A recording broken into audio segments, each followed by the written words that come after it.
小粉猪。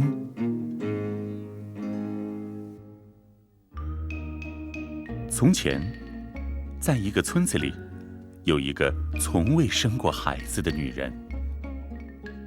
有一次，她自言自语地说：“她绝不后悔，哪怕上帝赐予她一只小狗，她也会好好抚养它。”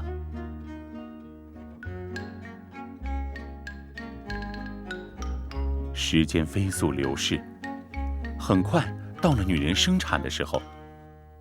但是她生出来的不是孩子，而是一只小猪。这时，女人才想起她曾经自言自语的事。但现在都生了，还能怎么办呢？就养吧。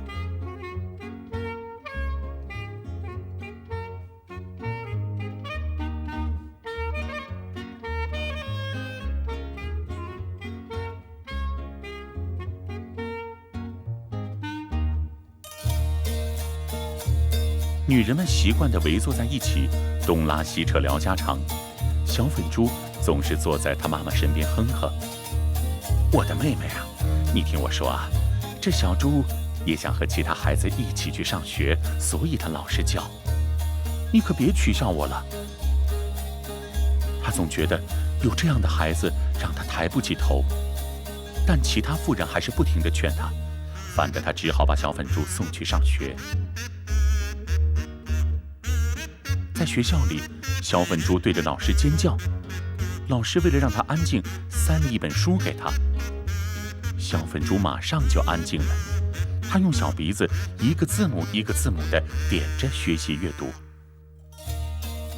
有一次，孩子们出去摘草莓，小猪也想去，但他妈妈不让他去，于是邻居们又不停地劝他，直到他同意。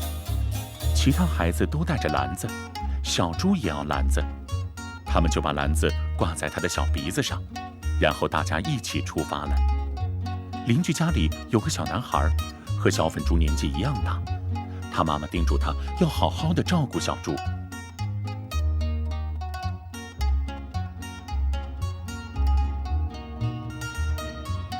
小猪被其他人落下了，他就脱掉了猪皮。脱了猪皮之后，小猪变成了世界上最漂亮的姑娘。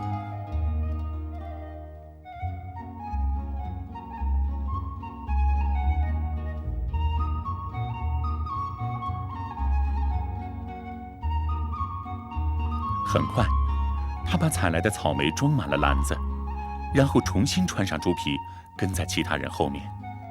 邻家男孩看到了这一切，但他没说一句话。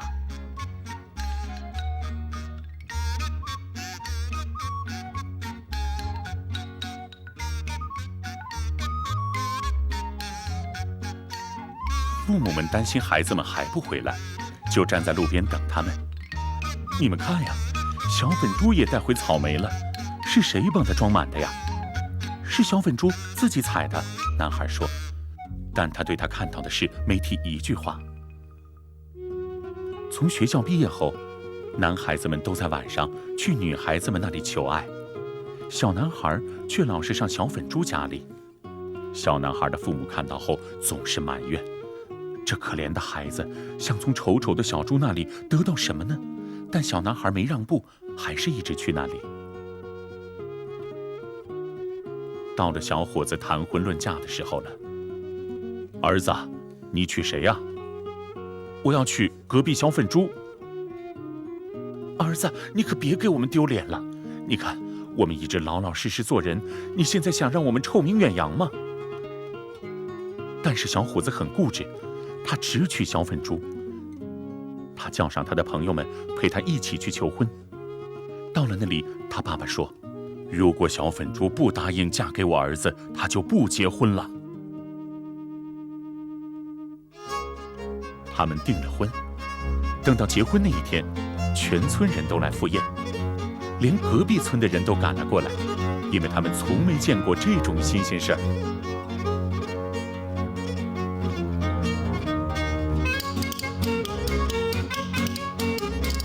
晚宴结束，年轻人按照那里的习俗爬上了阁楼。新郎告诉了他妈妈所有的秘密，还嘱咐他妈妈别忘了把他退下来的猪皮烧掉。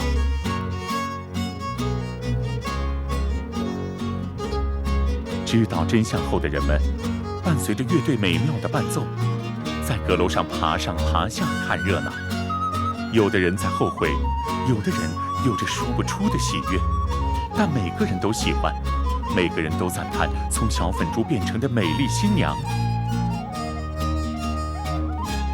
刚才讲的只是故事，我们可从来没有花母猪。